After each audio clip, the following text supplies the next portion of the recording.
Estamos de volta e no próximo bloco vamos continuar conversando com o angiologista Dr. Luiz Cláudio Cruz. É só conferir. Doutor, a gente estava falando de tromboflebites e também de trombose. Já falamos o que difere uma da outra e os sintomas são iguais ou são diferentes? São diferentes, são totalmente diferentes. A trombose venosa profunda, você tem um edema importante da perna, você não consegue pisar, é uma dor, a palpação. E as tromboflebites não, elas são bem superficiais, ela é um vermelhidão, uma dor, a sensibilidade também à palpação.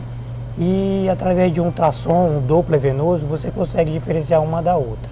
Recentemente nós tivemos em São Paulo o caso do prefeito Bruno Covas.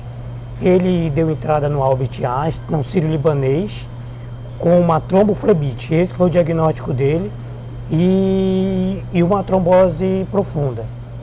Só que a partir daí foram buscar outra investigação e descobriram que a causa daquilo era um CA na cárdia, que é no estômago. Então, por trás, às vezes, dessas patologias, trombose, da tromboflebite, nós devemos investigar outras doenças, e geralmente as neoplasias, ou uma doença no sangue, que são as hemofilias, as trombofilias, e às vezes ela nos dá, ela indica um sinal que possa haver uma doença por trás daquilo.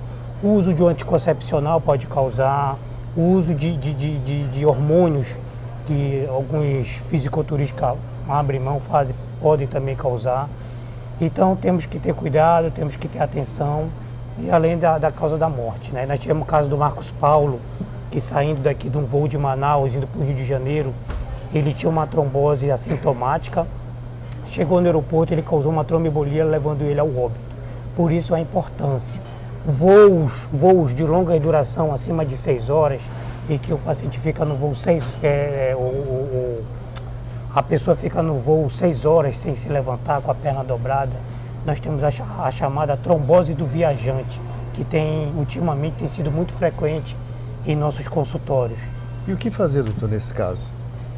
O que eu oriento é deambular, se movimentar a cada 2 horas, o uso de meia elástica, de acordo com a sua compressão, que é medida em milímetro de mercúrio. Às vezes abrir mão de algum tipo de medicamento para melhorar a circulação e evitar o sedentarismo. Gente, vamos falar agora de sintomas. Vamos primeiro com a tromboflebite, depois a gente fala sobre as tromboses. Certo. Tromboflebite, quais são os sintomas? O sintoma é aquilo que eu havia falado, né? Que são o vermelhidão, a pessoa sente o vermelhão na pele. Começa com isso? Começa com isso, com vermelhidão. Ela sente o vermelhão na pele. Pode se confundir com aquela famosa erisipela que eles falam no passado? Você não é do seu tempo isso? A erisipela, ela pega toda a pele. E a flebite não, ela pega só um caminho, ela segue o caminho da veia, ela vai pegar o caminho da veia. Ela é migratória. Então é perfeitamente diferenciada. E quando você tem uma tromboflebite no braço e nas pernas, geralmente ela é sinal de neoplasia, que chama-se a síndrome de Trousseau. É um tumor no duodeno, é um tumor na cabeça de pâncreas, pode investigar que você vai encontrar algo. Mas graças a Deus é raro. É só uma questão de informação. E as tromboses? As tromboses geralmente acontecem na gravidez. Por quê? Por causa do uso por causa do aumento da progesterona na pós-gestacional. E em alguns casos devido ao uso de alguns anticoncepcionais.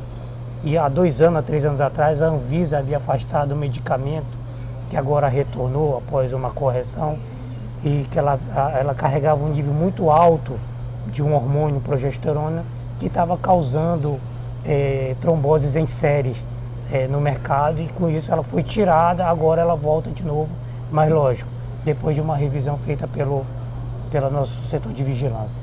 Doutor, e o tratamento para cada uma delas? As tromboflebites, geralmente o tratamento ele é clínico. Você pode usar um anti-inflamatório, uma compressa úmida, uso de cremes antitrombos. Às vezes eu uso o anticoagulante, para que isso não se transforme numa trombose profunda. Eu, particularmente, uso o anticoagulante por 15 dias. E é o mesmo caso para as tromboses? É o mesmo caso, só que para a trombose nós usamos anticoagulantes orais e o uso de meia.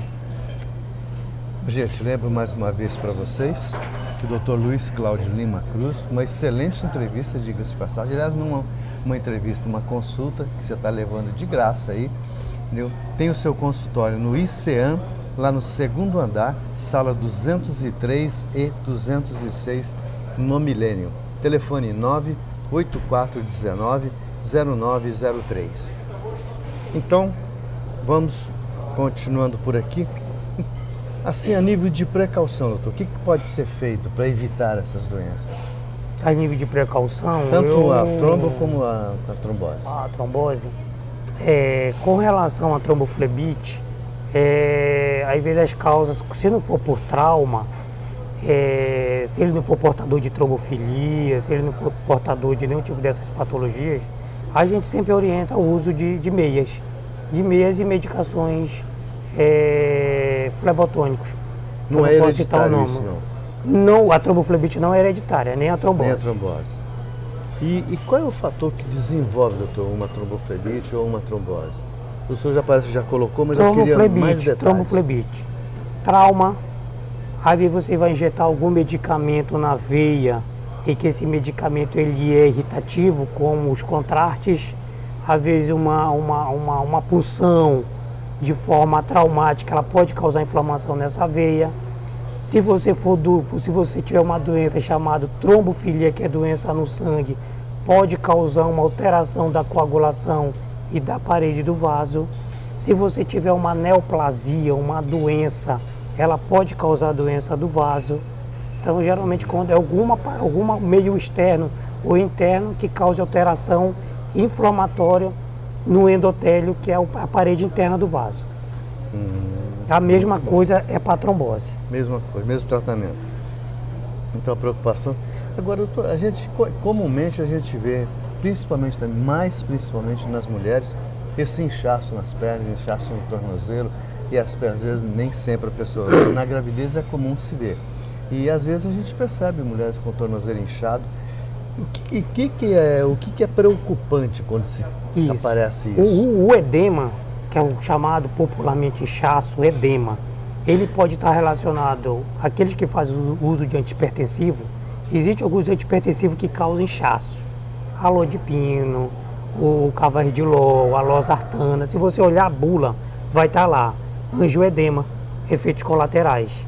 A outra causa é mulheres que têm mioma, que tem o útero aumentado, ele pode comprimir aqui a rede pélvica. Na pelve você tem uma rede venosa muito grande, que quando você tem uma massa, ela comprime, causando edema, é uma das causas. Alteração hormonal, o nível de progesterona muito alto, pode causar edema nas pernas. O uso de concepcional pode causar edema nas pernas. E geralmente são esses os fatores mais importantes que a gente faz com que a gente raciocine para esses edemas. Em final, gente, o que você tem que fazer? Que nós temos que fazer? Isso é primordial para nossas vidas. Nós temos que ter uma alimentação. Eu não gosto dessa palavra saudável, porque nós caminhamos para tudo que não é saudável. A nossa alimentação está cada dia mais industrializada, cada dia mais com sabores e aromatizantes que não são os naturais. Então, nós precisamos fazer o máximo uma alimentação regrada, nós temos que ter uma atividade física, isso é imprescindível para qualquer um. Não é dizer assim, sou cardíaco, não posso ter uma atividade física. Pode, todo mundo pode fazer. Bom, isso vai ser assunto para um outro programa. Doutor, isto é Manaus e este é o profissional que a gente conheceu e que louva e que, graças a Deus, a gente começa a fazer parte da sua amizade, porque esse espaço é para pessoas do bem, é para pessoas que trazem informações, é para pessoa que está preocupado com a qualidade de vida do nosso semelhante. Muito obrigado pela gentileza de estar conosco e também obrigado ao Novo Hotel Manaus, que abre as suas portas para que a gente possa trazer essas informações para que vocês possam ficar bem informados. E essa é a função do Isto é Manaus na sua nova TV em Tempo e também na sua TV web www.istoemanaus.com.br. Até lá!